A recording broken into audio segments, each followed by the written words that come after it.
آج کی تاریخ کے اندر بھی لوگ یزید کی حمایت کا دم بھرتے ہیں۔ یزید استعارہ ہے ظلم و جبر کا، جور و زیادتی کا۔ کس طرح کوئی یزید کے ساتھ کھڑا ہو سکتا ہے؟ جس کے ساتھ کوئی کھڑا ہو اس کو کچھ تو اس کے اندر نظر آنا چاہیے۔ اور پھر مجھے بتائیے کہ ایک طرف امام حسین ہوں، ایک طرف یزید کھڑا ہے جس پہ پوری تاریخ کی گواہیاں ہیں کہ وہ شرابی تھا، وہ بندروں کے ساتھ کھیلتا تھا، اس کی پرورش ایک عیسائی قبیلے میں ہوئی، اس کی ماں کو طلاق دے دی تھی حضرت امیر معاویہ رضی اللہ تعالیٰ عنہ نے، اور جا کے ایک قبائلی علاقے میں اپنی ماں میسون کے ساتھ اپنے نانا بہدل کی تربیت کے اندر اس نے شب و روز گزارے ہیں اور پروان چڑھا ہے۔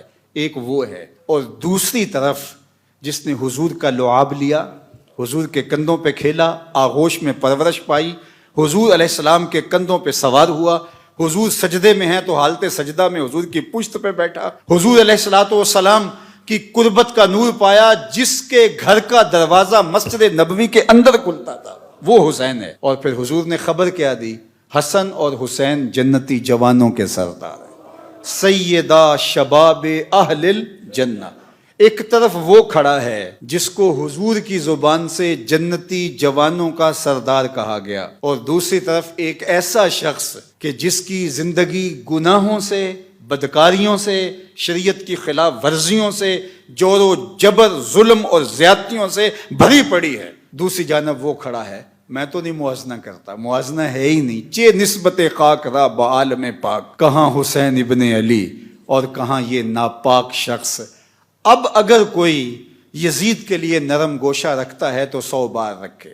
کند ہم جنس با ہم جنس پرواز، کبوتر با کبوتر باز با باز۔ اب اس کا میلان اگر یزید کی طرف ہے تو ظاہر ہے گندگی کا کیڑا کدھر جائے گا؟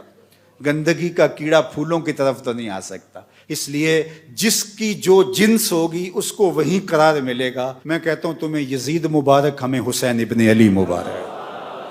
اللہ اکبر۔ اللہ نے حسین ابن علی کو جو عظمتیں عطا فرمائی ہیں، جو رفتیں عطا فرمائی ہیں، جو شانیں عطا فرمائی، تو ہمارے لیے اتنا کافی ہے کہ حضور نے فرمایا کہ وہ جنتی جوانوں کے سردار ہیں۔ یہ معال کار ہے، یہ انجام کار ہے، یہ حضور نے ان کے معاد کو بیان کیا۔ مجھے بتاؤ، جو باطل پر لڑے اور بغاوت کرے اور عدول کرے اور وہ جنتی جوانوں کا سردار بن جائے، ایسا تو ممکن نہیں ہے۔ یہ بات ذہن میں رکھو، جنت کی سرداری اسے ملے گی جو کرائیٹیریا پہ پورا اترے گا۔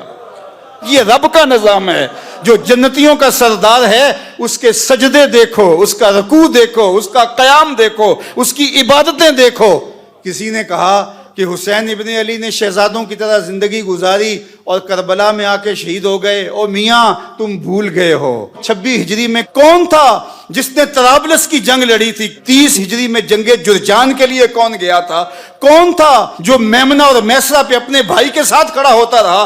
تاریخ سے تم نے کبھی پردہ اٹھا کے دیکھا ہی نہیں۔ یہ حسین صرف مسلح پہ بیٹھا نظر نہیں آئے گا، یہ کئی جنگوں کے اندر کھڑا نظر آئے گا۔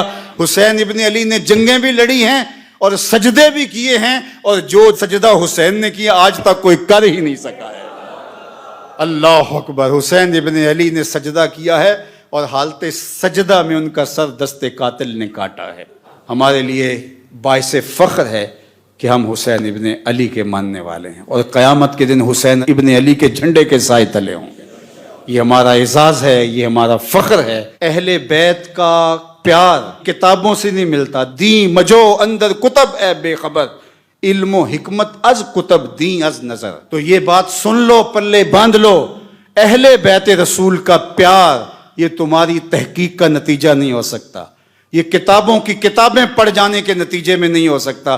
اہل بیت کا پیار پاکیزہ ماؤں کی گودوں سے ملتا ہے۔ تو ہمیں ماؤں کی گود سے حسین ابن علی کا پیار ملا ہے۔ اور اقبال نے کہا تھا، نام تو از پدر آموختم، حضور آپ کا نام میں نے اپنے باپ سے سیکھا تھا۔ یہ کتابوں سے نہیں ملتا، یہ باپ کی آغوش سے ملتا ہے، یہ ماں کی گود سے ملتا ہے۔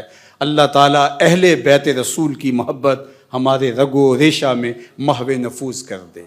اور یہ بات ذہن میں رکھیے کہ اہل بیت کی محبت اصحاب رسول کے ساتھ کسی عداوت کا سبب نہیں بنتی، اور یہ بھی ذہن میں رکھیے کہ اصحاب کی محبت اہل بیت کے ساتھ دشمنی اور بغاوت کا ذریعہ نہیں بنتی۔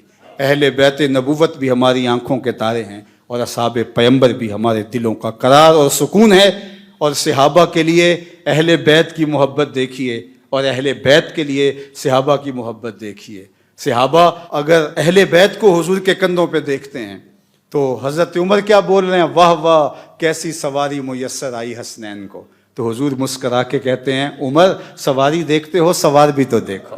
اللہ اکبر۔ اور ادھر حضرت امام باقر سے پوچھا جاتا ہے سیدنا صدیق اکبر اور حضرت سیدنا عمر کے بارے میں، تو وہ بولتے ہما امامان عادلان کانا علی الحق و ماتا علی الحق۔ وہ امام تھے، حق پہ قائم رہے، ان کا انتقال بھی حق پہ ہوا ہے۔